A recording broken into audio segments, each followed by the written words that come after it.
كلكم بتقولوا لي يا زهرة دوري على شغلة تشتغلي منها، اطعمي على الأولاد. ما أنا سمعت كلمتكم وقررت إنه أنزل أصير أشتغل. اجوا الأولاد عم بيقولوا لي يا ماما جوعانين، بدنا أكل، بدنا نشرب، بدنا نلبس شتوي. قلت لهم تكرم عينكم.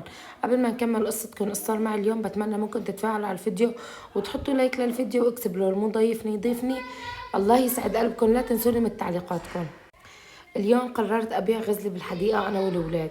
قررت أبيع غزلة بعد ما كنت بفتح 7 8 ساعات على التيك توك، والدعم تقريبا يعني مو نادر بس قليل كتير.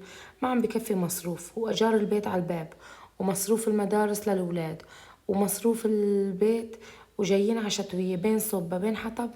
أنا أثبتت قلت خلص أنا بصير بفتح لايفات، ويزن بعد ما بيجي من المدرسة بصير يبيع غزلة. حملت حالي رحت اشتريت غزلة من عند، أخذت معي سكر وخليت الزلمة يسوي لي غزلة. وهذا قلت بنربح على كل كيس 2 ليرة ونص، يعني الكيس ب5. ببيع الاثنين ب15. حطيت هالغزلة وعطيتها لهالولاد، وقلت له روحي بيعوا بالغزلة. راح بعد 3 4 ساعات اجى الولد مو بايع منهم اشو شي، انه ايش ما انباع لي ماما، حدا بيشتري، كل العالم كلها تمشي من جنبي ما حدا بيشتري. قلت له تعال مرينهم، تعال انا بشتري منك انا واخواتك. حملت حالي وجيت اشتريت لاولادي كلهم.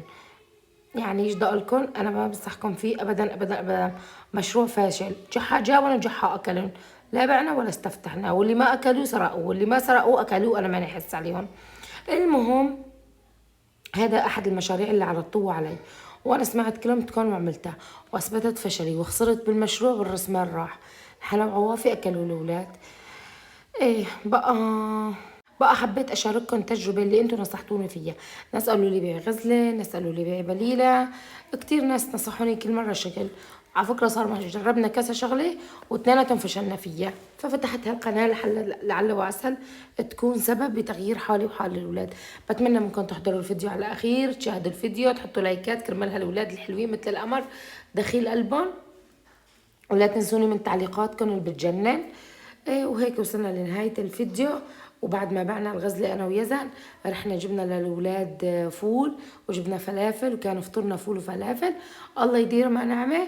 والغزلة اللي ضلت أكلوها بالسهرة. ربي يسعدكم، يجبر بخاطركم، لا تنسوني من دعواتكم، أحبكم بالله.